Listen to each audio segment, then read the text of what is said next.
So the most two important, I can split the initiatives into two parts. First is target driven. Target driven is we identify specific student in need. Macam contoh student who are B40, who are STEM underserved, kurang pendedahan STEM. So we customize the program and then we reach out to that specific students and schools. And second one is topic driven. Is the purpose is to spark interest in certain topic. Like robotics means we have Robomania. For information, Robomania is a nationwide. I think siapa pernah join last year Robomania? Cikgu sekolah mana? SDKT main lepas with Cikgu Puru, right? Okay. So Cikgu Puru is one of the dedicated teachers that always we work together with. And then we are for AI for youth, and AI Grand Challenge. For now, we have implemented AI for secondary schools, but we are looking forward, try to simplify that for primary as well. Hopefully this year we will be more active. And then we have others like chip cam, most on microcontrollers and electronics. Okay, these are some of the glimpses that what we have done last year. Robomania, and then we have AI, chip cam. Even we have environmental impact challenge, focus on sustainability and environment topics. Okay, so I would like to start my session with a question to everyone. What are the major challenges in STEM education today? What do you think, based on your experience so far? Probably some of you just appointed as a STEM teacher, and the rest of you might be very experienced in STEM program at your school. This one is supposed to be scan QR code, which I want to use Mentimeter and display here. Fortunately, to you, I cannot display here today because it's because of we are doing live stream. So to ease the technical part, so change the concept. Probably some of you can share your idea. Just share what you think some of the major challenges in STEM education. From your own point of view, probably.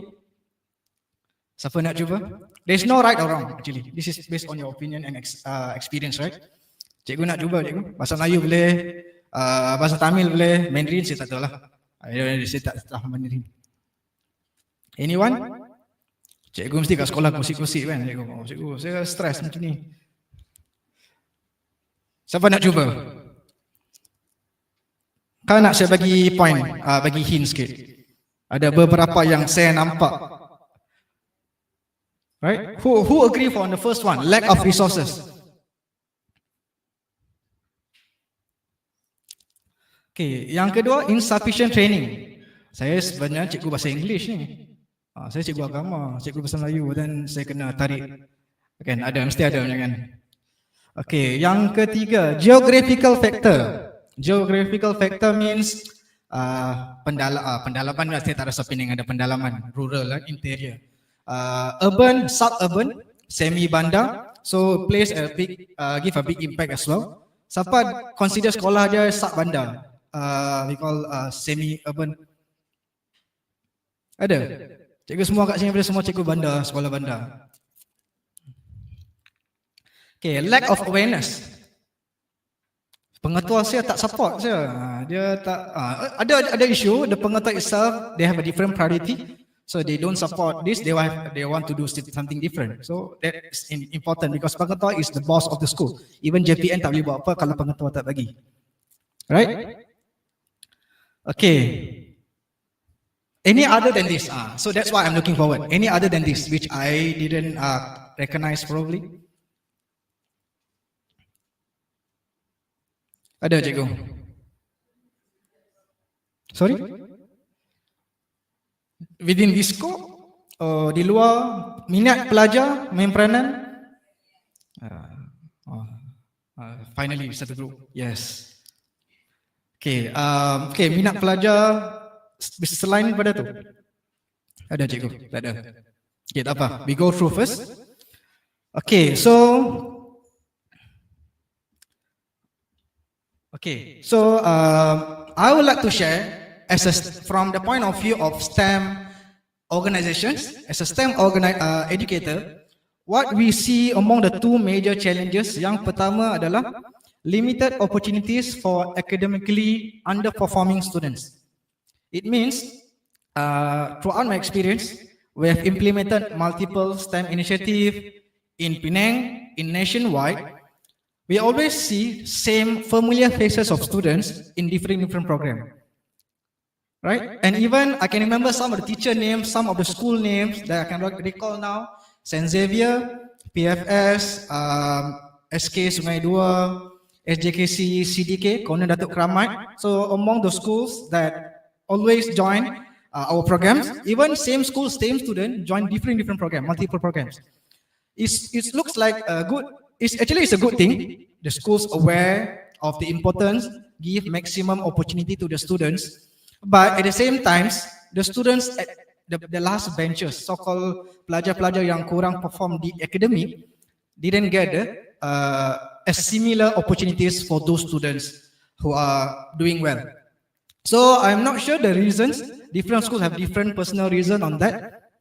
But these are some of the reasons, some of the challenges we are facing. That's why we have this topic-driven initiative. We identify the students before we start the program. We work closely with JPN. We list down the schools of considered as STEM underserved schools or students of STEM underserved students. We pick them and then we implement the initiatives. And the second one is engaging and securing commitment for suburban and rural schools. For Penang, probably kita kata sekolah semi bandar lah, SPU, SPS sedikit. So last time when STEM just started to bloom, during 2016, 17 and 18, some schools, I think I can say during that time, most of the schools taught us as salesperson. But we are GLC actually, government lead company. We are initiated by the government with the support of private and public sector. So time masa tu sekolah tak nampak lagi kepentingan dan kelebihan yang boleh dimanfaatkan daripada organisasi STEM ni. Now we are getting better. Instead of we go to school, schools come and find us. They know we are here. But still we have a few schools that have different priorities, different allocation of their time and resources, where they still hesitate to commit with us, especially when it involves long-term STEM program. Probably teacher can share why, first of all, was on my first challenge, why academically underperformed students get less opportunities. Probably I can get some input from you so that we can have our better approach moving forward. Rasanya kenapa cikgu? If you have experience before.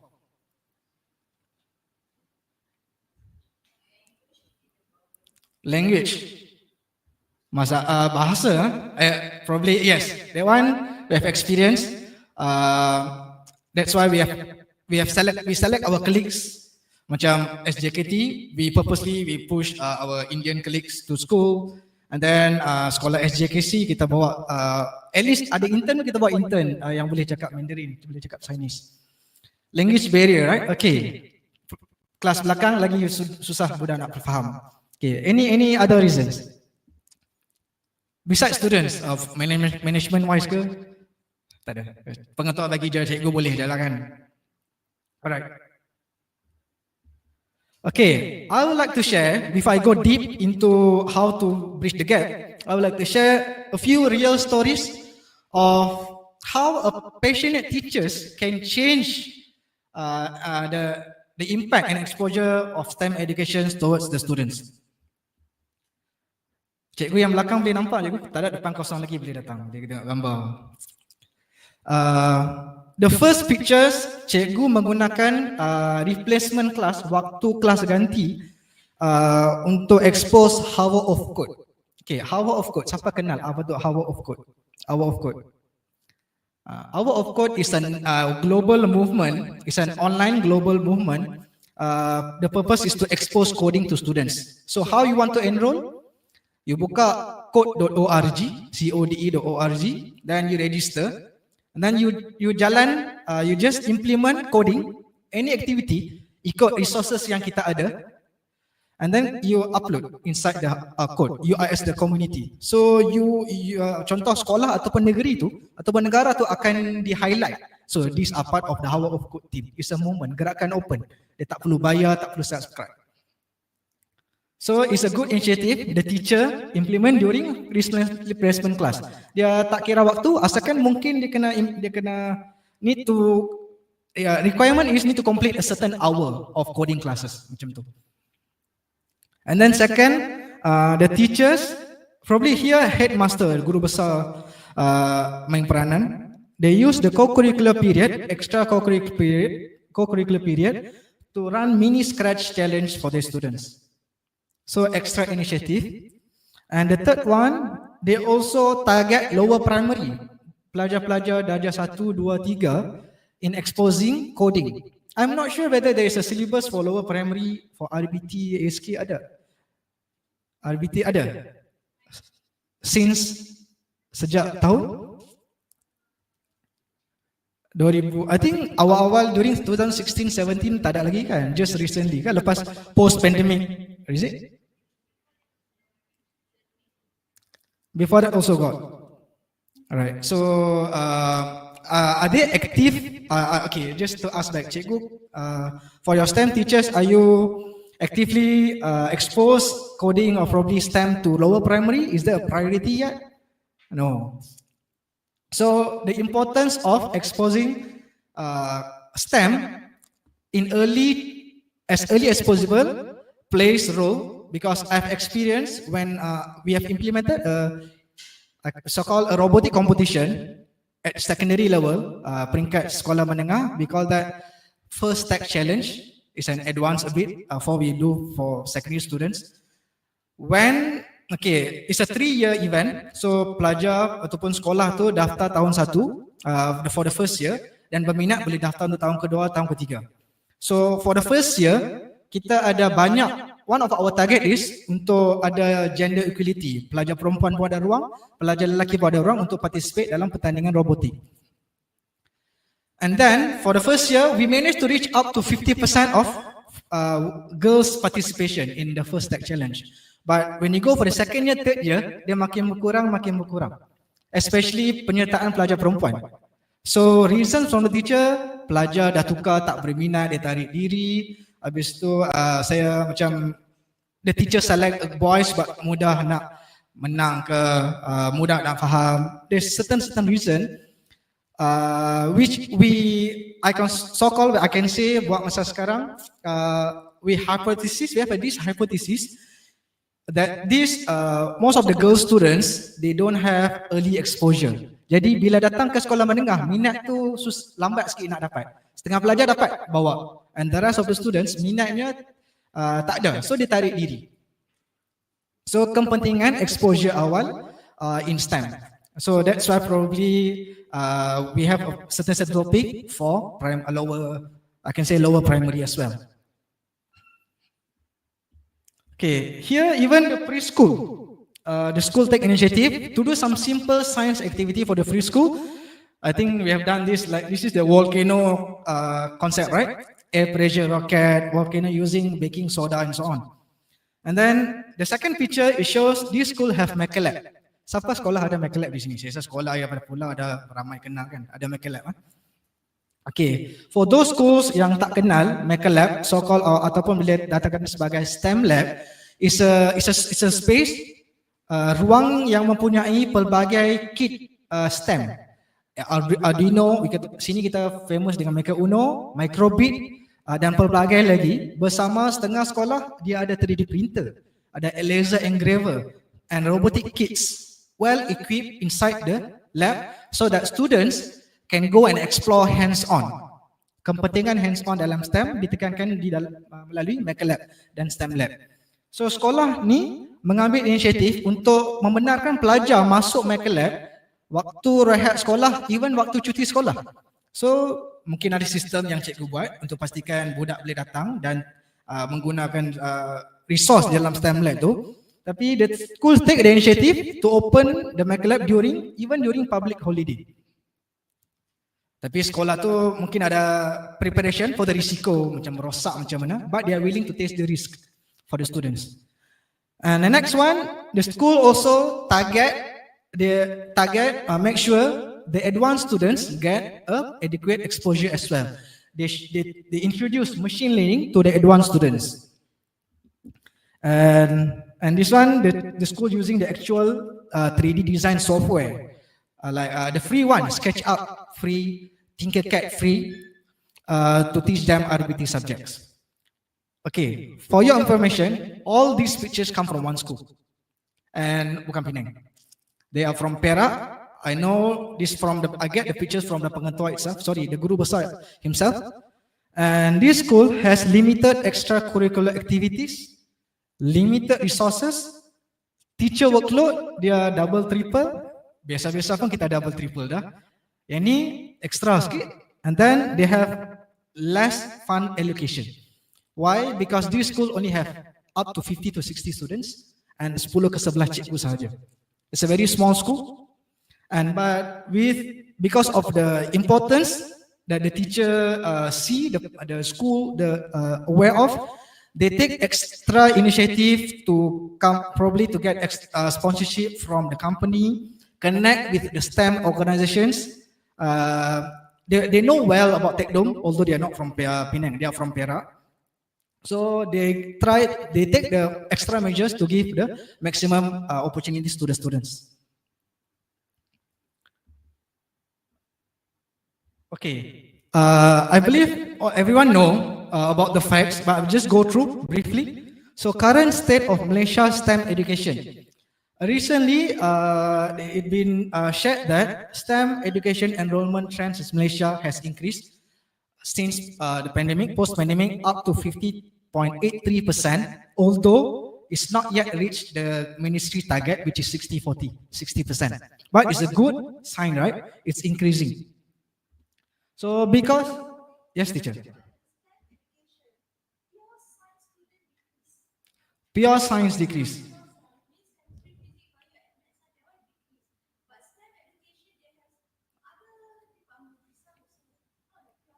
Understand? So probably this one includes participation. Dia lebih broad. Betul. Faham? So dia mungkin lebih broad. Penyertaan dalam pertandingan, in extra activities, including overall. So it's probably through average, it's increasing.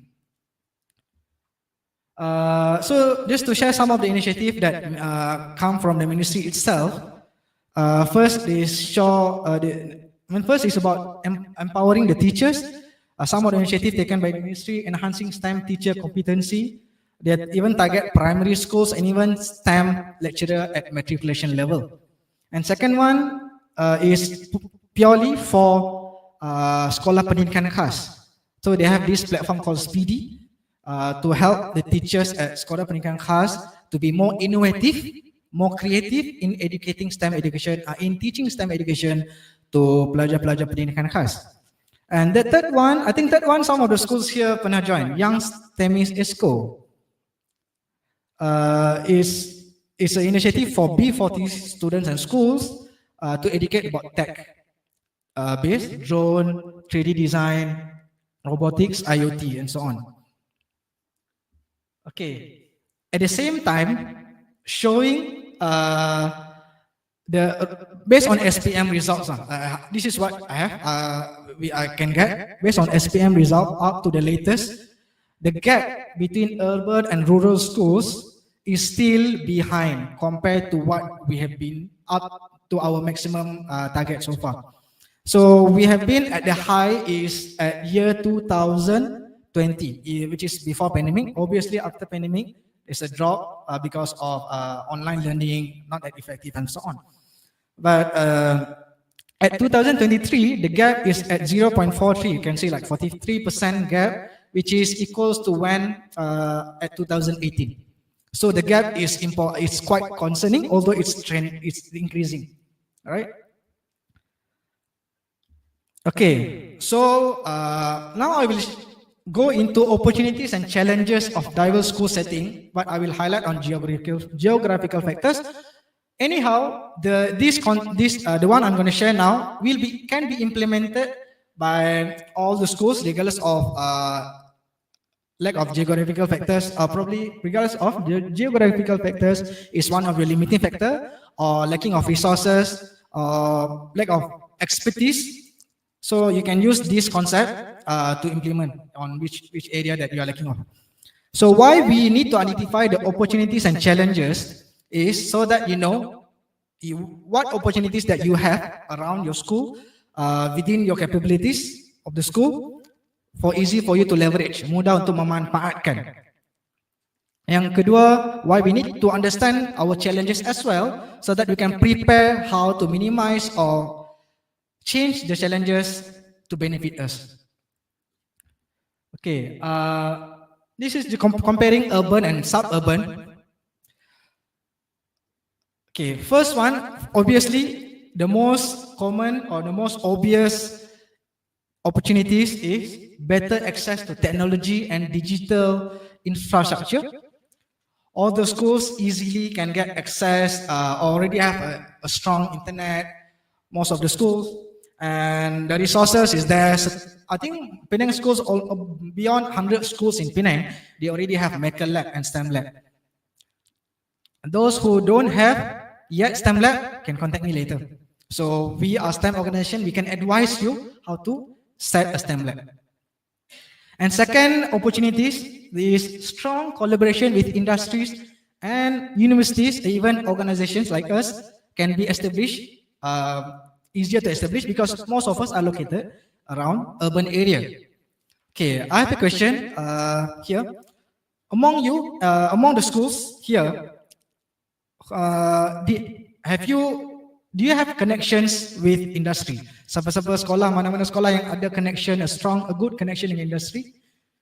Pernah kerja dengan industri sebelum ni? Boleh saya tahu sekolah mana? Ada. Industry is the hardest part among the universities and STEM organizations. Ada sekolah yang ada strong cable, strong network with industries. Probably yang di area Bylepas, industri Bylepas, sekarang dekat Batu Kawan. Witrox, ada Witrox ke? Intel, tak ada. University, sekolah yang ada connection dengan university. Politeknik, Seberang Perai, USM ada. College, Inti, KDU, even PIDC. Mungkin mulai hari ini boleh kot. Setiap sekolah di sini ada connection dengan PIDC. Right, easy for you to work together to benefit our students. Okay, so that's two most important opportunities. They might have more, you might have more, but important is you list down and see each one of that, how you can leverage that to benefit your students. And now we go to the challenges for urban. Like I mentioned earlier, briefly, high competition among students and schools in participation and achievement. All the urban schools, they are aware the importance of STEM, so they so-called compete to be able to participate in these initiatives organized by STEM organizations, even by JP and PPD. So this so-called looks like a good thing, right? But again, because of these competitions, those schools that have who are at the suburban area or even in urban but still are being lagged behind, they don't get the opportunities to take part because all the opportunities has been participated by schools who are aware, who have this network with this sort of organizations. Another one is high living costs related to socio-economic gap. Students with lower socio-economic background have challenges in participate in this sort of initiative at urban area. Okay, for suburban, access to technology and in digital infrastructure is still there, although maybe a bit lower, but I can say cost effective. Depends on the cost, they still have the access. And the suburban, macam sekolah-sekolah di SPU and so on, if you see there's any industry or community around your area, you can try to leverage them, connect with them, and then see how you can benefit the students.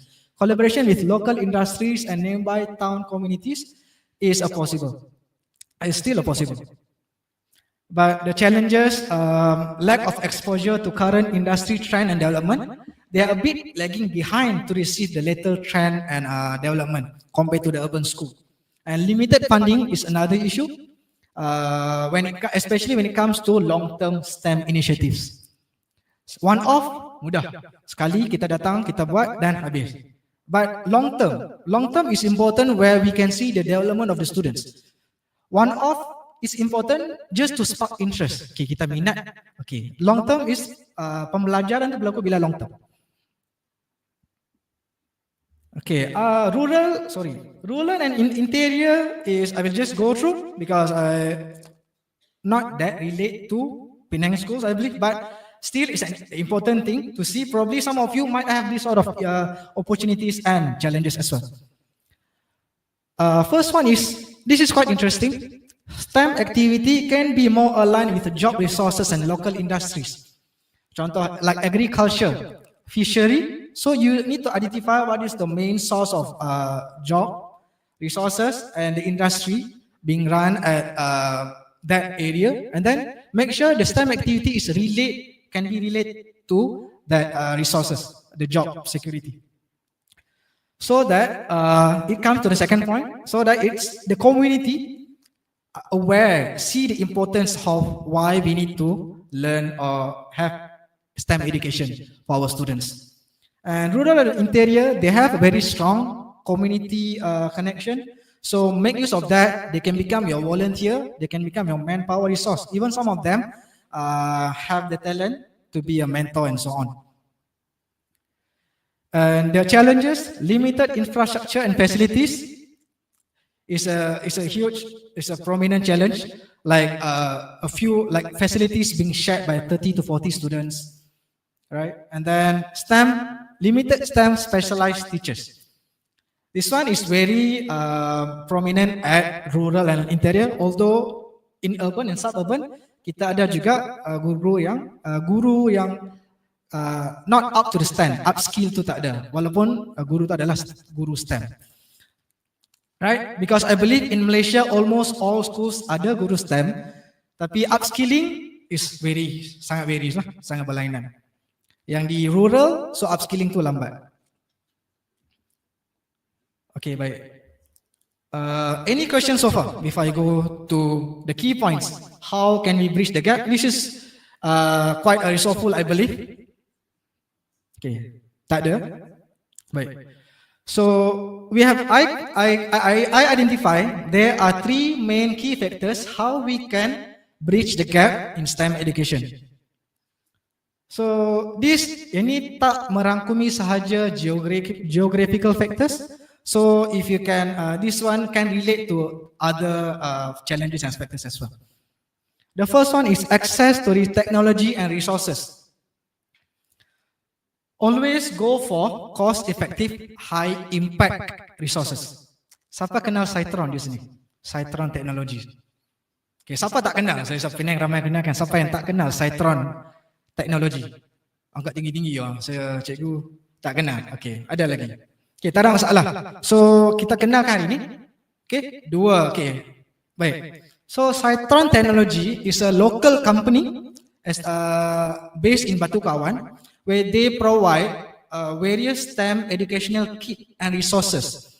Bukan sekadar menjual macam tu, tapi they have modules, guideline, where whoever buy the kit without any STEM background, they can learn themselves. It's meant to be self-learn and teach others. Cytron.io, you can terus Google cari Cytron.io, you can see a lot of resources, varies for each, tak silap saya umur 6 dan ke atas, even for teachers. Ada resources inside the Cytron page. So Cytron is one of it. I might not aware of, there are others as well. You can just explore. Always, as long as it's cost-effective, high impact. And second one is open source platform. Sejak, I think, since STEM education has bloomed, 2016 onwards, there are a lot of open source platforms available. So the most common, those that I can say all the STEM teachers need to know. Paling basic, Scratch, Tinkercad, Mblock, Arduino, IDE, MakeBlock, and so on. Ni paling basic. So there, I believe there are more. Probably untuk life sciences pun ada. Mungkin untuk physics, bio, maths, ada platform kita we can explore. And some of them they are available in online version. Boleh download one off internet dan selebihnya guna tanpa internet.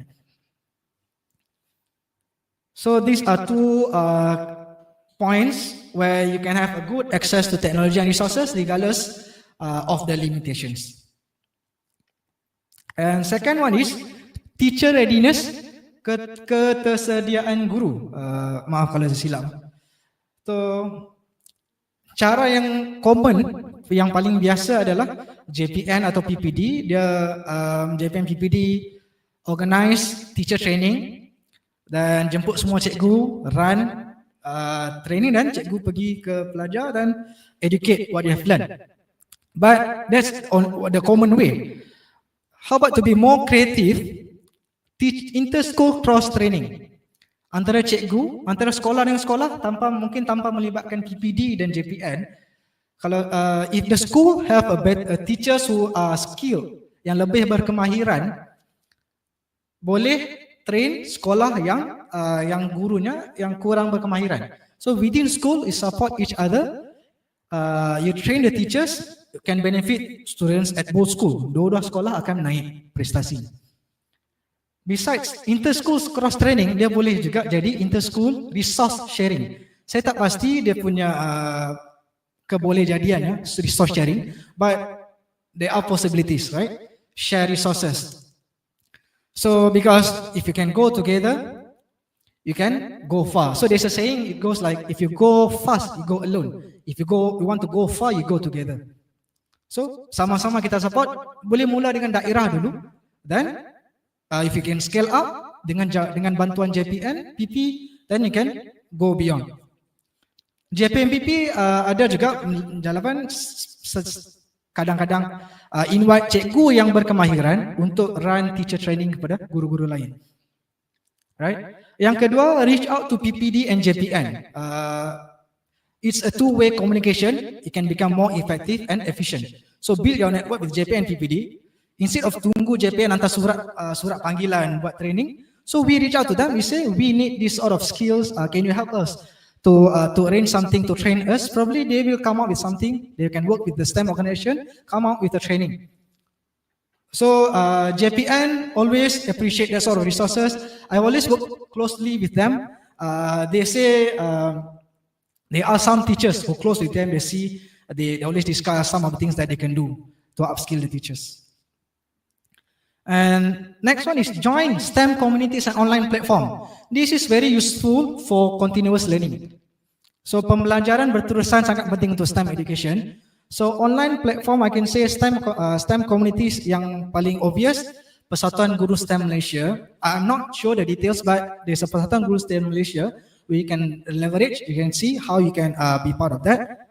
And there's another one, Cytron. They have a Telegram channel, open Telegram channel for Arduino seluruh Malaysia, and even they have for our Raspberry Pi. So this sort of channel, they have tech specialists inside, and teachers and students can join, can share your question, your problems. They can give immediate solution. So learning happens there. Even they will share some of the latest improvisation or projects, updates regarding the tech, where you can immediately try, explore, and educate your students. These are some of few examples. You can explore for more. For sure they have for life sciences as well. And last one, for the teacher readiness is support from STEM organizations. Reach out to us. We have in Penang, we have I think 3 to 4, around 5 STEM organizations under GLC, government linked companies initiated by the state government. Tekdom Penang, we have Penang Science Cluster, we have Penang Math Platform, we have Penang STEM. So we are GLCs, and then there are also private organizations. The most common like Chumbaka, Arus Academy, and probably PhD can be one of that in the future, right?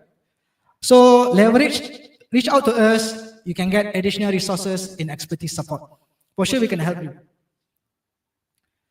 Okay, and the third one is external opportunities. reach out.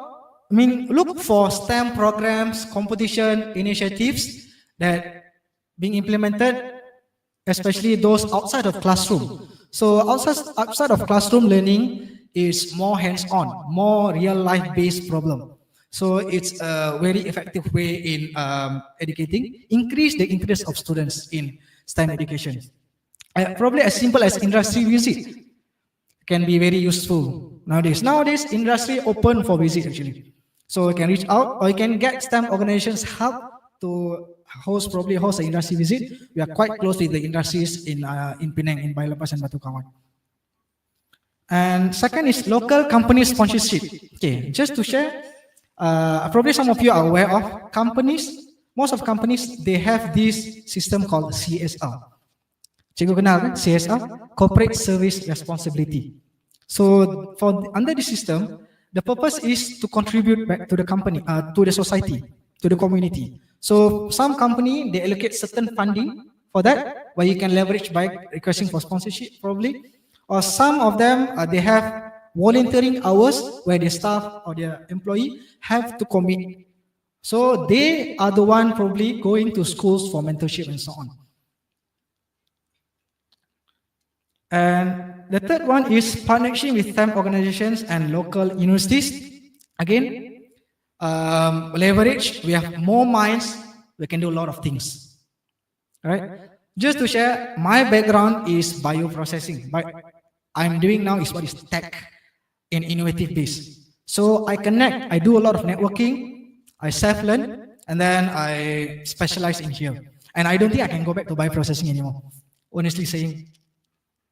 So I believe if you connect, if you build connection, and then you believe in continuous learning, we can give maximum impact and exposure to our students.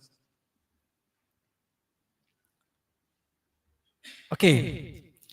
Any questions so far? Any doubts? Probably, Shah, how can we connect with Tekdom Penang? Contoh. Any question? Oh, you want me to repeat again from the first? Boleh, tak ada masalah. Okay, alright. So, how to start from where you are now? Right? So balik nanti macam mana? We already know what are the 3 key factors, and then probably some of the opportunity and challenges you might already list down. Okay. First, review the existing initiatives. Jika ada program, sekolah dah jalankan beberapa program, tengok balik, adakah skala keberkesanan program tersebut? Adakah sangat efektif? Is there any changes that you need to do so that students will be more interested in STEM? How can you expand? How can you expand from that? Macam mana nak increase skala tu? Sekarang kita fokus satu group of students. Macam mana nak fokus kepada satu darjah terus, ataupun satu tingkatan, ataupun satu sekolah, ataupun sekolah lain. Keep scaling up, help more people. So how can you expand? If some of you very new, you haven't run anything yet, and no initiative been taken, you can start by senaraikan opportunities yang ada di sekeliling. You can start with that. Supper STEM organization. So what community that I have, and what is the scale, what is the level of skill the teacher have currently. So we can list down kelebihan dan kekurangan. We can start from there. And second, leverage local opportunities. Okay. Apa kelebihan yang belum dimanfaatkan, yang kita tak perasan sebelum ni? Sekarang, after I go through the session, after today, I see these are some of the opportunities that I can leverage. We can approach to that, leverage that opportunity.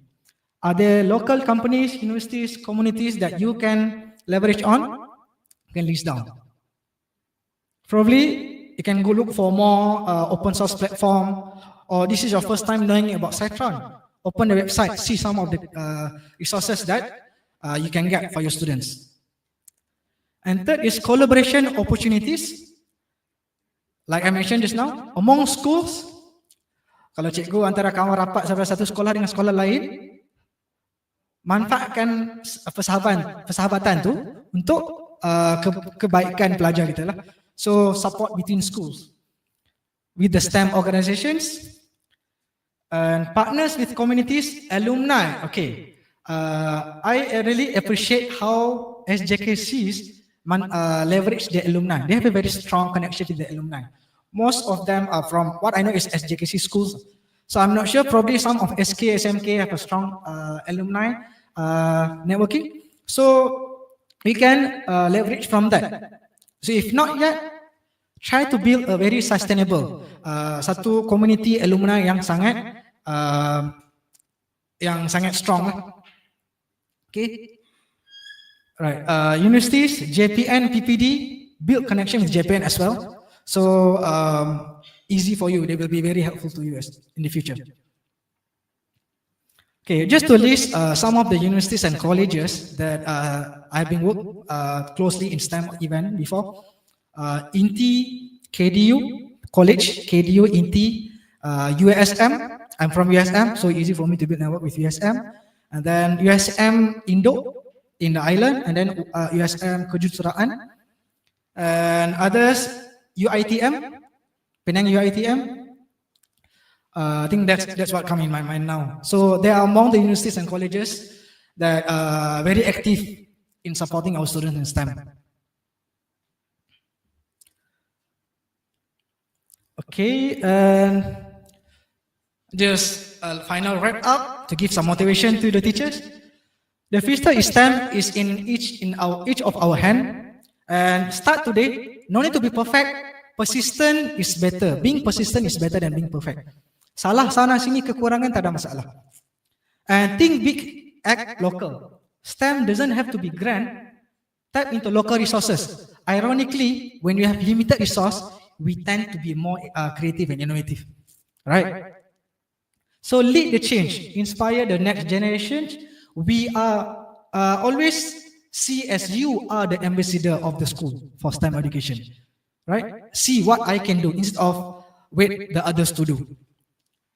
And last is stay connected, build connection. We can create a lasting change. Again, if you want to go fast, go alone, but you want to go far, go together. I think that's all. Thank you.